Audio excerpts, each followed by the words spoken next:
Hello and welcome to R&M show. R&M show. Okay. All right. So this being the Shravan month, and as you all know that Shiv जी हमारे इस month के theme रहे हैं.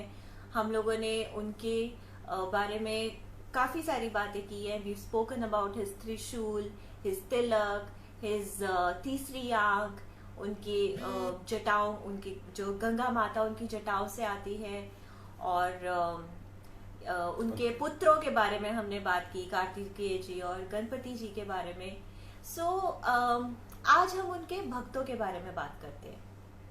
तो भक्त में जैसे भगवान, मनुष्य और दानव, मतलब असुर जो है, वो सब उनके भक्त है. हर कोई शिव जी को खुश करना चाहते हैं, क्योंकि आई गेस वो बहुत इजीली खुश हो जाते हैं.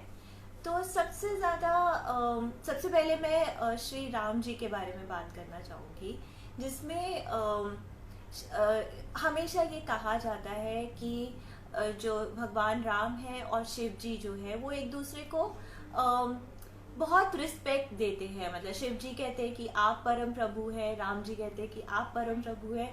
एक म्यूचुअल एडमिरेशन है उन दोनों का आपस में.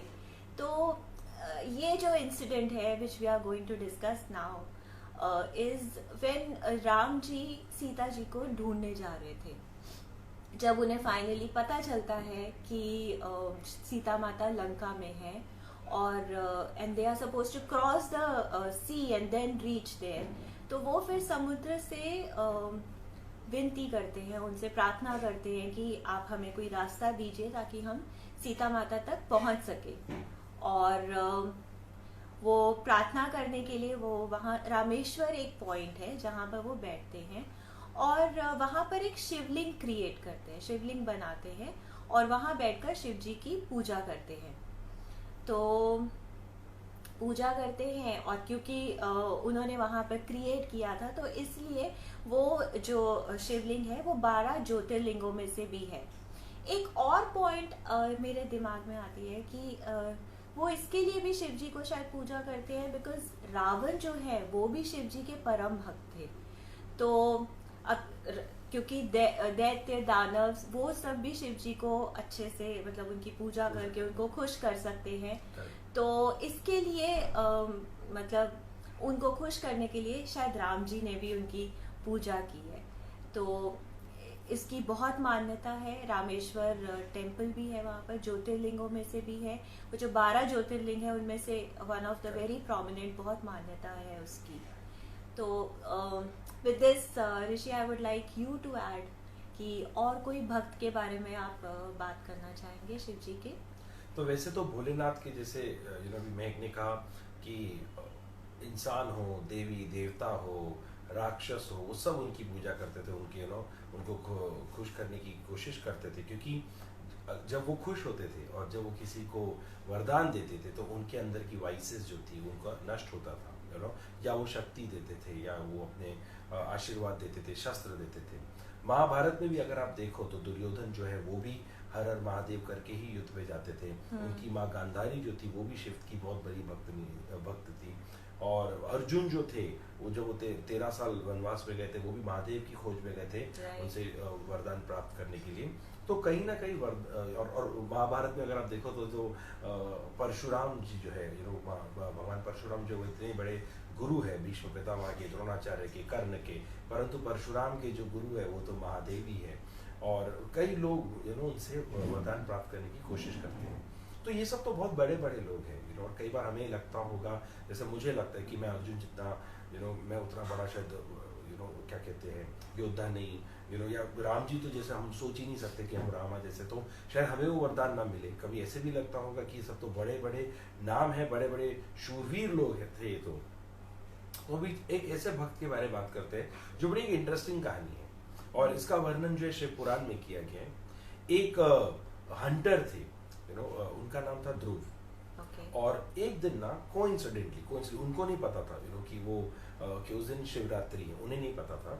और वो हंटर के अलावा ना वो कभी कभी चोरी भी करते थे, लोगों को मारते भी थे, क्योंकि उन्हें पैसा चाहिए था अपने परिवार में, अपने परिवार वालों को खाना देने के लिए.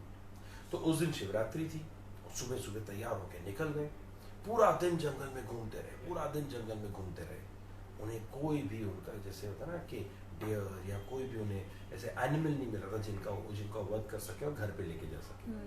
तो वो देखा मैं खाली हाथ तो जा नहीं सकता हूँ, मेरे बच्चे भूखे हैं, मेरी पत्नी भूखी है, मैं क्या करूँ।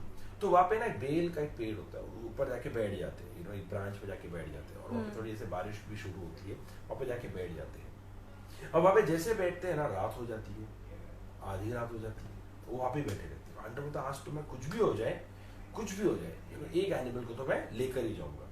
और कुछ देर के बाद वहाँ पर एक डेयर आती है, हिरन आती है, और वो हिरन को है ना, जैसे वो निशाना लगा रहे होते हैं, वो ब्रांच से थोड़े से हिलते हैं।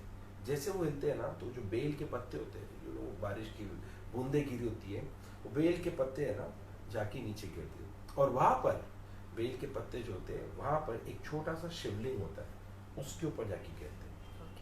और इसे पता नहीं था, इन्हें नहीं पता था कि नीचे एक शिवलिंग है, और वो जो है उनके शिवलिंग के ऊपर जाके गिरते हैं। तो अब जैसे ही वो निशाना लगा रहा हो तो डेयर देख लेती है, और डेयर कहती है कि आप मेरा वध करना चाहते हो, आप जरूर मेरा वध कीजिए, अगर आप खाना खिलाना चाहते हो अपने परिवार को, पर अगर आप बुरा ना माने तो मैं अपने बच्चों को कह के आना चाहती हूँ कि मेरा वध होने वाला है, मैं आपको कमिटमेंट देती हूँ, मैं वापस आऊंगी, मेरे बच्चों को जाके मुझे सिर्फ संभालने दो।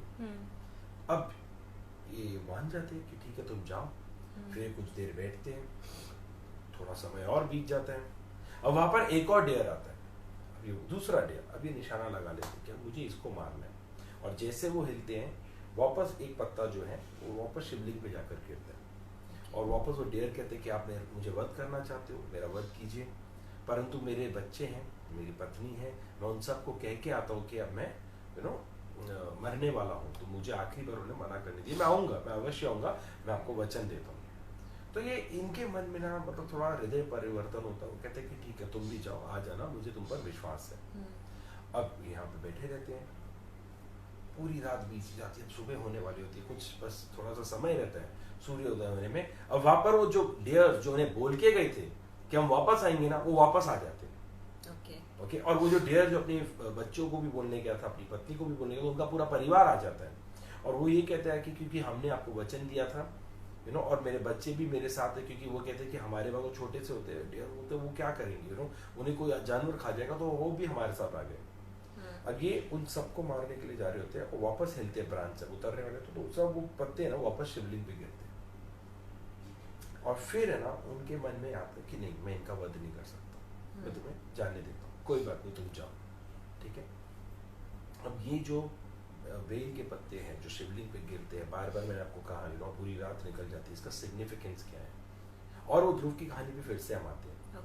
अब जब हम शिवरात्रि होती है ना, तो एक माना जाता है कि आपको फास्टिंग रखनी पड़ती है, जो अननोइंगली इन्होंने कर ली थी, जो इन्हें पता नहीं था, सुबह घर से निकले थे भूखे थे, अब पूरी रात जो थे वो भूखे थे वहाँ पे, अब पूरा दिन भूखे थे, अब रात को वहाँ पे जाते हैं। जो बेल के जो पत्ते होते हैं ना, वो एक ऐसे 3 लीव्स होते हैं, मतलब वो जो उनका जो लीफ होता है ना, 3 ऐसे लाइक ट्राइडेंट होता है, ओके, वो त्रिशूल के जैसे होता है। तो इसके लिए वो पत्तों की मान्यता है कि शिव जी की जब पूजा करते तो वो पत्ते हमें इस्तेमाल करने चाहिए, वो पत्ते रखने चाहिए। तो वही पत्ते बार बार शिवलिंग पे गिरते जा रहे थे, वही पत्ते बार बार शिवलिंग पे गिरते जा रहे थे, और जैसे जैसे वो पत्ते शिवलिंग पे गिरते हैं ना, वैसे इसका हृदय परिवर्तन होता है। ये एक रूथलेस हंटर से एक सिंपैथेटिक एम्पैथेटिक हंटर बन जाता है। इनके मन में जो बुरे विचार थे उन सब नष्ट होते हैं, और ये अच्छाई की तरफ बढ़ते हैं। तो ये पूरा ट्रांजिशन होता है उनके भक्तों में। अच्छा, अब कमाल की बात ये, जैसे अभी महक ने आपको राम जी के बारे बताया, रावण जी के बारे बताया, रामायण में से ध्रुव जो थे उनका ना वो जब वो उन डेयर को माफ कर देते हैं, तो शिव जी वहां पे प्रकट होते हैं और कहते हैं कि मैं तुमसे बड़ा खुश हूँ। और वो हैरान हो जाते, बोलते मैंने क्या किया कि आप मुझसे खुश हैं? मैं तो हंटर हूँ, मैंने तो इतने पाप किए, लोगों का वध किया है, मैंने तो चोरी की है, मैंने, आप मुझसे क्यों खुश हो? वो कहते वो सब तुमने किया था, वो तो तुम्हारा इतिहास है, वो पास्ट है तुम्हारा, वो तुम्हारे जीवन में तुमने पहले किया था, परंतु आज क्या किया तुमने? शिवरात्रि के दिन भूखे पेट रहकर, अनजाने में ही सही, परंतु तुमने अपनी भक्ति मेरी ओर दिखाई है।